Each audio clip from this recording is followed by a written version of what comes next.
오늘 저는 읽으신 본문의 말씀을 가지고 이웃 사랑, 다름을 인정하고 감내하는 것, 이웃 사랑, 다름을 인정하고 감내하는 것. 우리가 지난 시간에 살펴보았던 것처럼 로마서 14장은 성도들 간의 신앙의 특징과 기호가 각각 다르다는 점을 감내하라는 권면을 하고 있습니다. 신앙의 성향이 다르고 신앙의 색깔이 각각 다 다르고 신앙을 이해하는 수준도 다 다릅니다. 그러니까 그들의 다름을 인정하고 감내하라라는 권면이 로마서 14장에 담겨져 있습니다. 성경은 이날을 저날보다 중하다고 고집을 부리는 자들이 있고, 자신이 특정한 음식을 먹지 않는 것을 신앙의 수준으로 연결하는 자들도 있고, 자신이 가진 종교적 열심을 신앙의 전부인 것처럼 이야기하는 자들도 있다. 그러면서 이렇게 서로가 너무나도 다르니 다름을 인정하고 서로 싸우지 말라라고 말합니다. 이처럼 성경은 우리가 하나님을 알고 신자로 살아가는 삶의 폭넓음을 이해하여서 율법적 기준을 초월하는 예수 안에서의 자유함을 누리며 살아가는 그러한 삶을 가르치고 있습니다. 하나님을 알고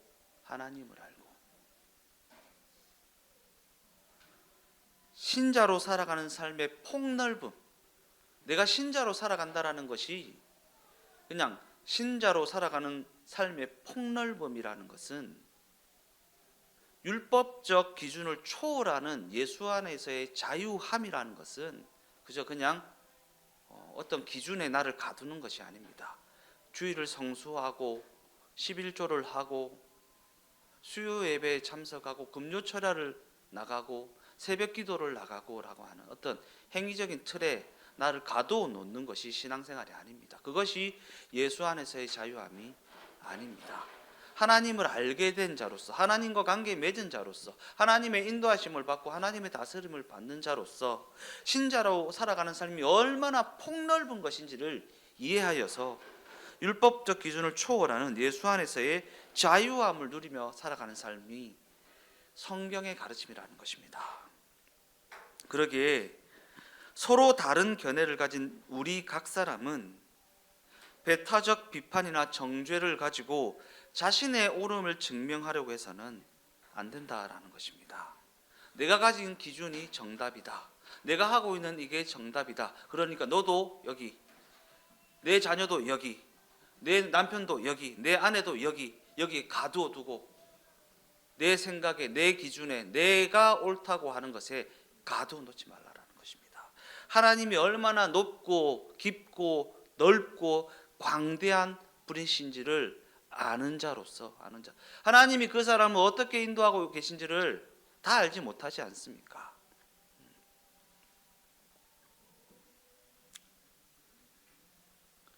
더 나아가 성경이 이야기하는 이웃사랑은 내가 옳다고 하더라도 멈추는 것이기 때문입니다. 이웃사랑, 다름을 인정하고 감내하는 것.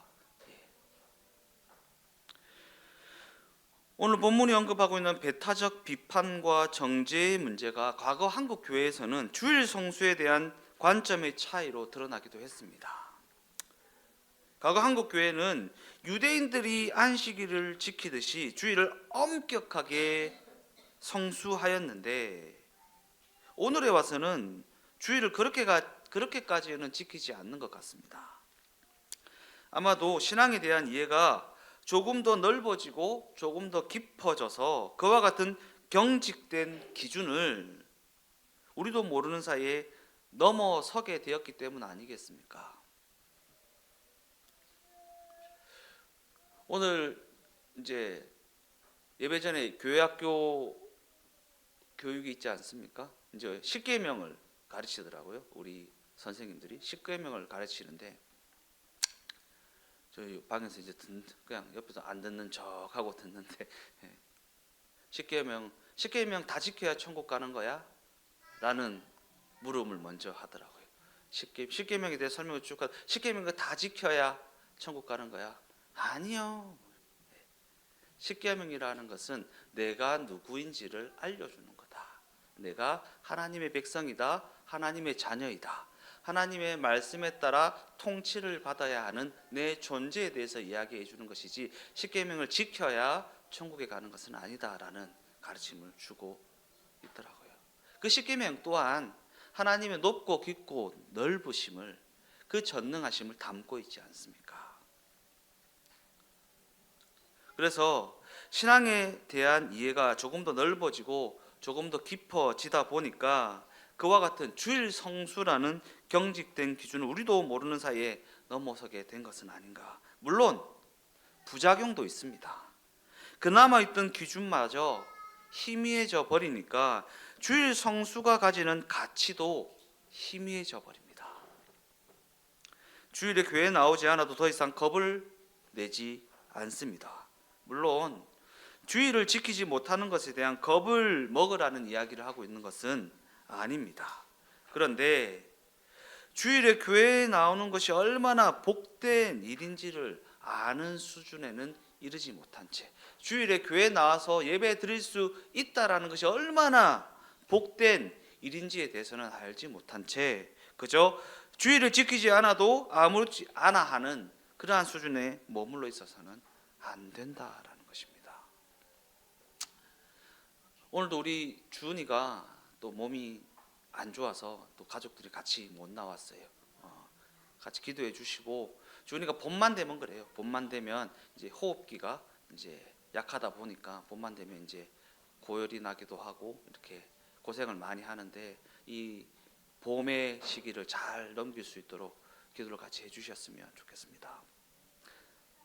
아무튼 교회에 나와서 예배를 드릴 수 있다라는 것이 얼마나 복된 일인지를 알지 못한 채 그저 에이 뭐 주일 안 지켜도 지옥 가는 건 아니야 라는 그런 수준에 이르게 되었다라는 것에 만족해서는 안 된다라는 것입니다. 제가 군대 생활을 비무장지대 안에 있는 GP에서 했거든요. 비무장지대 안에 있는 GP라는 성 같은 거기서 했는데 거기는 교회가 없잖아요. 그러니까 그냥 뭐 성경 읽고 근무 쓰면서 기도하고 하나님 생각하는 게 전부입니다.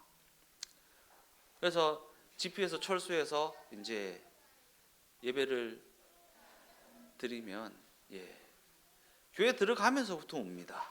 교회 들어가면서부터 옵니다. 그리고 GP 철수하면 이제 휴가를 나와서 교회에 가요. 그러면 교회 문 들어서면서부터 눈물이 나요. 그냥 이 분위기, 뭐 이런 어떤 친하게 지내는 사람들, 성도들 만나는 것 자체가 얼마나 기쁨이고 감사한 일이고 복된 일인지를 그냥 뼈저리게 깨닫게 됩니다. 그런데 그러한 것이 얼마나 복된 일인지는 알지 못한 채 그래서는 안 된다라는 것입니다. 로마서 14장 4절 말씀입니다. 하인을 비판하는 너는 누구냐? 그가 서 있는 것이나 넘어지는 것이 자기 주인에게 있음에 그가 세움을 받으리니 이는 그를 세우시는 권능이 주께 있습니다. 이 말씀에 우리가 방점을 두어야 할 부분은 마지막 부분입니다. 이는 그를 세우시는 권능이 주께 있습니다. 스스로가 보기에 저건 아닌데 싶은 것이 있어도 결코 아닌 채로 끝나지 않는다. 이렇게 하는 게 맞는 것 같은데 라는 생각이 들더라도 그것만이 답이 아님을 우리는 인정해야 한다라는 것입니다. 왜요? 그렇게 해야 하는 근거로 우리가 생각하는 것보다 그 주인께 더 큰 권능이 있다라는 것에 있습니다. 그 주인께 더 큰 권능이 있다. 이미 잘된 것은 더 잘되게 하고 실패했던 것마저 역전시킬 수 있는 권능이 그 주인께 있기 때문에 우리는 우리가 다 아는 것처럼, 우리가 정답을 가진 것처럼 행동해서는 안 된다. 것입니다. 에이, 목사님, 딱 봐도 그건 아니잖아요. 이렇게 할 수도 있고, 예. 아, 목사님, 딱 봐도 이렇게 하는 게 맞지 않습니까? 예. 지난주에도 제가 말씀드렸던 것처럼 신자는요, 보지 못하는 것을 볼 줄 알고 보지 못하는 것에 귀 기울일 줄 아는 자들이라고 했습니다. 예. 내가 다 아는 것처럼, 내가 가진 정답이 정답인 것처럼 행동해서는 안 된다라는 것입니다. 이처럼 성경은 우리 기준에 잘못된 것처럼 보인다고 해서 하나님의 일하심이 실패한다고 생각해서는 안 된다는 권면을 매우 강한 어투로 하고 있습니다. 우리 기준에 잘못된 것처럼 보인다고 해서 하나님의 일하심이 실패한다라고 생각해서는 안 된다라는 권면 말입니다. 우리 구원이 우리가 아직 죄인 되었을 때 이루어졌다라는 사실을 잊지 마십시오. 우리 구원이 딱 봐도 죄인이었을 때, 딱 봐도 저건 아닌데 싶었을 때 이루어졌다라는 사실을 잊지 마십시오. 딱 봐도 죄인인 우리를 구원하실 수 있는 권능이 그 주인께 있다. 물론 교회 공동체로 모여서 신앙생활을 해나가다 보면 아무런 제재 없이 방임하는 듯한 상태가 지속되면 뭔가 혼란스러울 수는 있습니다. 아무런 제재 없이 방임하는 것 같은 상태가 지속되면 혼란스러울 수는 있습니다. 그래서 이런 상황에서는 어떻게 그 질서를 잡을 것인가 라는 문제가 되기도 합니다. 예. 어떻게 그 질서를 잡을 것인가? 로마서 13장 10절 말씀입니다. 사랑은 이웃에게 악을 행하지 아니하나니 그러므로 사랑은 율법의 완성이니라. 이웃을 향하여 율법적 기준을 가지고 대하기보다 사랑으로 하라는 말씀입니다. 여기서 이웃은요, 그냥 내 옆집 사람을 얘기하는 것이 아니라 내 옆에 있는 내 자녀, 부모, 배우자, 교회 식구들을 이야기하는 것입니다. 율법적 기준을 가지고 그들을 대하지 말고 사랑으로 하라. 그렇다면 사랑으로 한다라는 것은 무엇인가? 사랑은 져주는 것이고 상대를 위하여 기다려주는 것이고 그에게 양보하는 것입니다. 그리고 성경은 이러한 사랑의 짐을 져야 하기 때문에 신자의 인생이 고단하다라고 말합니다. 육체적으로 고단하다는 얘기가 아니지 않습니까? 예. 그들을 기다려주고 그들에게 양보하고 그들에게 져주는 것이 얼마나 큰 에너지를 소모하는 것입니까? 예. 그죠? 그러니까 신자의 인생이 고단할 수밖에 없는 것입니다. 왜? 하나님이 신자들에게 이러한 부분들을 요구하고 있으니까. 예. 오늘도 애들을 태우고 이제 교회로 차를 몰고 오는 가운데 누가 팍 끼어들었어요. 아주 위험하게. 아무렇지도 않게 애들 앞에서 욕을 할 수는 없지 않습니까? 그러니까 아무렇지도 않게 이제 오는데, 예. 그 마음을 다스리기가 쉽지 않더라고요. 네. 누군가에게 져주고 양보하고 기다려주는 것이 굉장히 큰 에너지를 소모하는 것입니다. 이처럼 예수를 믿는 우리 인생이 고단한 것은 자신이 저지른 잘못에 대한 대가를 치르고 있기 때문이 아닙니다. 예. 교회에서 네 죄 때문이다 이런 얘기 좀 안 했으면 좋겠습니다. 예. 너무 난무하는 것 같아요. 그죠? 그동안 너무 난무했던 것 같아요. 죄값이다 뭐 이렇게. 그러나 예수를 믿는 우리 인생이 고단한 것은 자신이 저지른 잘못에 대한 대가를 치르고 있기 때문이 아닙니다. 신자는 이웃의 짐을 함께 져야 하는 자들이기 때문에 고단한 것입니다. 신자는 이웃을 위해 양보하고 살아야 하는 자들이기 때문에 그렇게 고단한 걸음을 걸어가는 것입니다. 이 죄가 많아서 그런 거다가 아닙니다. 아닙니다. 신자는 못난 자들, 대적하는 자들, 말이 안 통하는 자들을 끌어안고 살아가야 하는 자들이기 때문에 그 여정이 고단한 것입니다. 많은 경우 우리는 이러한 우리의 고단함을 해결해 달라고 기도라는 방법을 써보지만 하나님께서는 그런 우리를 향해 일관되게 그들을 사랑하며 살라는 답을 하실 뿐입니다. 사랑하며 살라는 답을 하실 뿐입니다. 우리 곁에 있는 내 이웃이 우리 때문에 살만하다는 생각이 들도록 그렇게 살아가라는 것입니다. 우리 옆에 있는 내 이웃이 우리가 있어서 살만하다라는 생각을 할 수 있도록 그들을 사랑으로 대하라는 것입니다. 사실 이러한 명령은 신자라면 반드시 순종해야 할 당연한 명령임에도 불구하고 자주 무시되고 늘 다른 것으로 대체되어 왔습니다. 이 명령이요. 오늘 십계명을 가르치면서 두 가지 명령으로 축소해서 얘기하더라고요. 하나님 사랑, 이웃 사랑. 1에서 5계명까지는 하나님의 사랑에 대한 것이고 6에서 10계명 10번째까지는 이웃에 대한 사랑을 이야기하고 있지 않습니까? 이웃 사랑.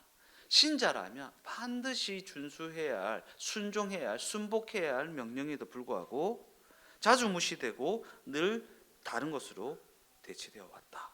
우리는 이웃을 사랑하기보다 전도나 선교나 봉사나 구제와 같은 종교색이 짙은 그러한 행위들로 그 명령을 쉽게 대체하려 하고 그것을 자신의 신앙을 증명하는 일에 사용하기도 합니다. 전도하고 선교하고 봉사하고 구제하고 막 해외 단기 선교라도 갔다 오면 어떠한 특별한 계급장이라도 단 것처럼 제가 해외 단기 선교 진짜 많이 다녀왔거든요. 단기 선교는요 그들을 위한 것이지 그들을 위한 것은 아닙니다. 무슨 말인지 아시겠습니까? 가는 사람들이 성장하기 위해서 가는 것이지 그들이 갔다고 해서 그 선교지에 특별한 일이 생기는 것은 아닙니다. 귀찮습니다. 우리 이재현 선교사님 이번에는 못 오신다고 했는데 이번에는 연말에 좀 한번 오시겠다고 했는데 하면 단기 선교팀 오면 그냥 선교지에 방해가 많이 된대요. 방해가 많이 된대요. 그들을 데리고 어디 아우리치도 가야 되고 어쩌고도 해야 저쩌고도 해요. 평상시 사역을 방해가 많이 된대요. 그럼에도 불구하고 선교를 왔다 가면 그들이 성장하기 때문에 그들이 하나님을 만나게 되고 그들이 하나님을 좀 더 체험하게 되기 때문에 그들을 섬기는 것이지 단기 선교가 선교 사역에서 특별한 뭐가 있는 것은 아니다라는 얘기를 합니다.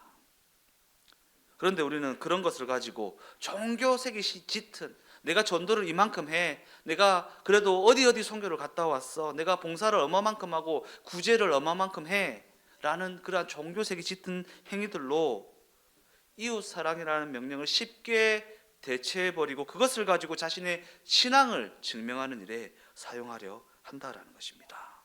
그러나 성경 우리의 신앙이 그러한 수준에 머물러 있어서는 안 된다고 강력하게 이야기하고 있습니다. 그러면서 우리에게 주어진 말이 안 되는 이 상황을 묵묵히 걸어내야 한다고 말합니다.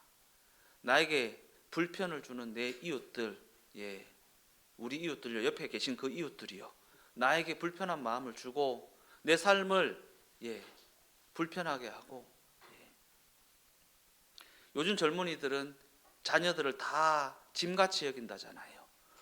쟤 때문에 나는 이것도 못하고 쟤 때문에 나는 이것도 못하고 쟤 때문에 나는 이것도 못해. 쟤가 나한테 주는 기쁨은 어디 간 겁니까 도대체? 그죠? 우리 유경자매 신생아를 키우는 아이로서 목사님 그래도 힘들어요 하는 눈빛으로 저를 쳐다보지만 그 아이가 주는 기쁨이 있지 않습니까? 우리가 그 아이를 기쁨으로, 감사함으로, 찬송함으로 섬겨야 한다. 그 걸음을 묵묵히 걸어내야 한다라고 성경이 우리에게 이야기하고 있지 않습니까? 왜냐하면 예수님은 우리로 하여금 그러한 걸음을 걸어내게 하시려고 우리를 위한 죽음을 감당하셨기 때문입니다. 우리로 하여금 신자다운 그러한 걸음을 걸어내게 하시기 위해서. 그러기에 우리는 예수께서 기꺼이 세상 죄를 지고 가셨던 것처럼 주어진 삶과 그 현장에서 붙여주신 내 이웃들을 보듬어 안고 살아가야 한다라는 것입니다. 내게 붙여주신 내 이웃들을 보듬어 안고 살아가야 한다. 저희 어머니가, 죄송합니다 어머니, 저희 어머니가 한창 신앙으로 뜨거우실 때, 지금도 뜨거우시지만 신앙으로 뜨거우실 때, 제 아버님이 교회를 안 나가실 때, 제 아버님이 술을 먹고 이제 기가를 하시고 잠에 드시면 얼굴에다가 십자가를 긋고 교회에 가서 예수 이름으로 사탄 마귀야 떠나가라고 외치고, 그렇게 우리 많이 했죠, 그죠? 근데 십자가를 긋고 사탄 마귀야 떠나가라고 외칠 존재가 아니라 보듬어 안고 그 고달픈 여정을 함께 발맞추어 걸어주며 그와 함께 동참하는 것이 그 이웃을 사랑하는 것이라고 성경이 가르치고 있지 않습니까? 이는 그저 가난함을 구제해주고 그들의 요구사항을 들어주는 몇몇의 행위와 같은 것으로 떼올 수 있는 일이 아닙니다. 그냥 가난함을 구제해주고, 돈이 없다면 돈 주고, 쌀이 없다면 쌀 주고, 그들이 요구하는 요구사항을 들어주는 것으로 되어지는 일이 아닙니다. 그들이 처해 있는 그 고달픈 여정을 함께 걸어내며 그들이 감수하고 있는 그 손해를 함께 감당하며 그와 동행해주는, 예수께서 우리와 동행하시는 것처럼 그와 동행해주는 그 걸음으로 되어지는 것입니다. 그러기에 우리가 신자의 명예와 영광스러움을 알지 못하면 우린 이 걸음을 걸어낼 수가 없습니다. 신자로서의 존재 자체가 명예가 되고 영광이 된다는 사실을 알지 못하면 우리는 이 걸음을 걸어낼 수 없습니다. 즉 사랑하며 사는 이 자체가 명예라는 이해가 있어야 이 걸음을 걸어낼 수 있다라는 것입니다. 이는 말도 안 되는 상대방의 원망과 그 공격을 하나님의 자녀라는 영광과 명예를 가지고 품어내겠다라고 하는 신자다운 걸음으로 말미암아 되어지는 일이라는 것입니다. 물론 쉽게 걸어낼 수 있는 걸음은 아닙니다. 쉽게 걸어낼 수 있는 걸음은 아닙니다. 예전에 우리가 그 설악산을 갔을 때인가요? 밤을 새워가면서 이야기할 때 자신이 얼마나 고단한 걸음을 걸어오셨는지 다들 자신의 삶에 대해서 얘기하실 때 아이고 나도 그랬다. 쉽게 걸어낼 수 있는 걸음은 아닙니다. 왜냐하면 오늘 겪은 그 모욕을 내일도 감당해내야 하는 걸음이고, 누군가를 용서하고 누군가를 용납하는 그 걸음은 녹록한 걸음이 아니기 때문입니다. 잘 극복해보겠다, 잘 감당해보겠다라는 결심을 해보지만 내일이 되면 그 결심을 또다시 반복해야 하는 상황에 직면하게 될 때가 얼마나 많이 있습니까? 더 나아가 내가 결심을 했다고 해서 그 상황이 개선이 되는 것도 아니지 않습니까? 어제의 결심에도 불구하고 오늘 직면한 그 모욕과 그 무례함을 또 감내해야 하기도 하지 않습니까? 그래서 성경은 우리에게 이렇게 이야기합니다. 갈라디아서 6장 9절 다 같이 한번 읽어보겠습니다. 우리가 선을 행하되 낙심하지 말지니 포기하지 아니하면 때가 이름에 거두리라. 이 구절 우리가 읽으면서 얼마나 위로를 받고 힘을 얻는 구절입니까? 그런데 이 구절은 우리가 선을 행할 때 낙심하게 될 만큼, 포기하고 싶을 만큼 뭔가 녹록지 않은 상황에 직면하게 될 수도 있다라는 이야기를 하고 있는 말씀 아니겠습니까? 예. 위로를 얻는 말씀이지만 또 한편으로는 그런 상황에 직면하게 될 거야. 그러니까 마음 단단히 먹어라고 우리에게 말씀하고 있는 것 아니겠습니까? 그럼에도 불구하고 낙심하거나 포기해서는 안 된다. 그리고 우리가 그 일에 있어서 낙심하지 않고 포기하지 않는 것은 뭔가 보상이 있기 때문이 아니다. 보상이 있기 때문이 아니다. 여기서 우리가 보상을 요구하고 있다면 선을 행하는 일 자체가 위대하다라는 것을 알지 못하는 것이고, 또한 신자로 산다는 것이 무엇인지 전혀 알지 못하고 있다라는 증거입니다. 보상을 위해서 참는 게 아닙니다. 보상을 위해서 기다리는 것이 아닙니다. 참고 기다리는 것 자체가 존귀한 것이기 때문에 그 길을 걸어가는 것입니다. 참아주고 기다려주고 품어주고 걸음을 맞추어주는 일 자체가 하나님이 너무나도 기뻐하시는 존귀한 일이기 때문에 우리가 그 길을 걸어가는 것입니다. 혹시 그저 참고 희생하는 것이 전부라면 너무 억울한 것 아닙니까? 라는 생각이 드십니까? 그러나 그럼에도 성경은 이것이 바로 하나님의 자녀들에게 주어진 영광이고 명예라고 이야기하고 있습니다. 하나님이 믿어졌기 때문에 그 걸음을 걸어낼 수 있는 것입니다. 세상은요, 그냥 이해타산, 수지타산, 계산기 두드려서 이득이 되면 가고 안 되면 안 갑니다. 이득이 되면 가고 안 되면 안 갑니다. 그러나 우리는 하나님이 기뻐하시는 길이라면 손화가 돼도 가고, 이해타산이 안 맞아도 가고, 이해되지 않아도 가고, 납득되지 않아도 그 길을 가는 자들 아니겠습니까?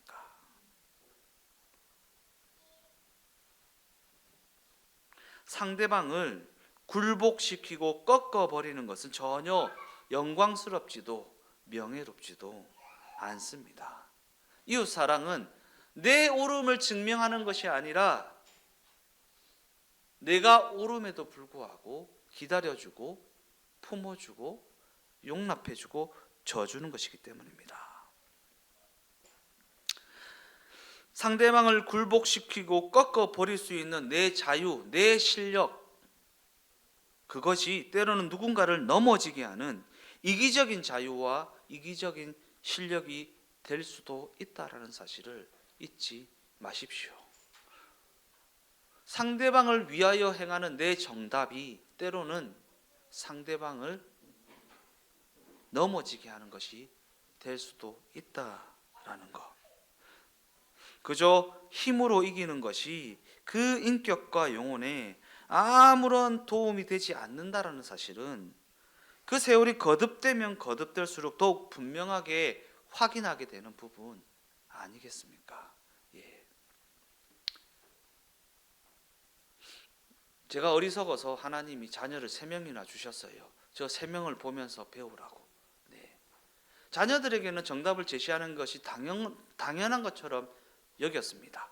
자녀들에게는 지시하고 정답을 얘기하고 윽박 지르고 다 너를 위한 것이야 라고 하는 것이 당연한 것인 줄 알았습니다. 그러나 힘으로 이기는 것이 그 인격과 그 영혼에 아무런 도움이 되지 않는다라는 사실을 세월이 거듭되면 거듭될수록 더욱 분명하게 확인하게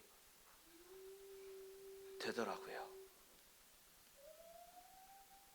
내가 가진 정답으로 내 남편을, 아내를, 자녀를, 부모를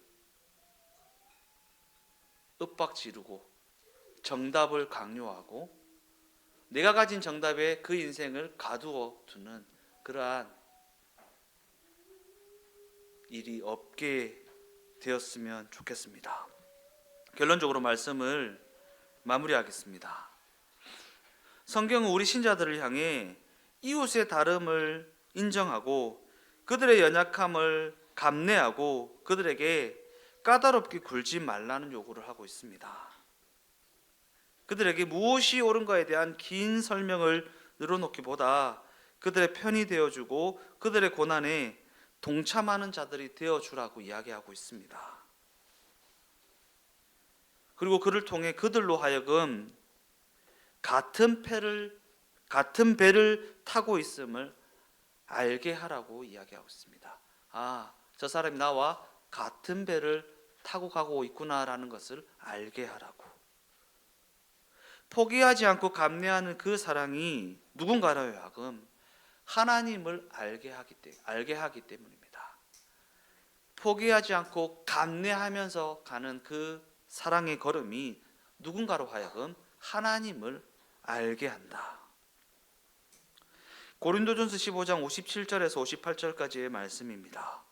우리 주 예수 그리스도로 말미암아 우리에게 승리를 주시는 하나님께 감사하노니 그러므로 내 사랑하는 형제들아 견실하며 흔들리지 말고 항상 주의 일에 더욱 힘쓰는 자들이 되라. 이는 너희 수고가 주 안에서 헛되지 않은 줄 알미라. 우리가 우리에게 붙여주신 이웃들에게 실천해야 할 말씀입니다. 왜냐하면 신앙은 옳음을 증명하는 것이 아니라 누군가를 살리는 것이기 때문입니다. 누군가를 살리는 것이기 때문입니다. 제가 말이 세고 말빨이 세고 성격도 강하고 설교를 준비하면서 회개를 많이 했습니다. 신앙은 옳음을 증명하는 것이 아니라 누군가를 살리는 것이다. 예, 제가 말이 세서 막 말빨도 세고 막 그래서 말로 누군가를 억압하고 억누르고 했던 적이 많이 있었던 것 같아요. 뭐 지금도 그렇고 과거도 그렇고. 그런데 신앙은 나의 옳음을 증명하는 것이 아니라 누군가를 살리는 것이다 라는 이 문구에서 회개를 많이 했습니다. 괜찮아, 예수가 당신의 인생을 역전할 수 있어 라는 이야기를 굳이 말로 설명하거나 말로 가르쳐주지 않더라도 그들에게 전해지는 걸음을 우리가 걸어낼 수 있었으면 좋겠습니다. 이로 말미암아 내 이웃과 내 교회를 살게 하는 명예와 자랑과 영광이 그 인생 가운데, 그 여정 가운데 가득하게 되시기를 예수님의 이름으로 축원드립니다.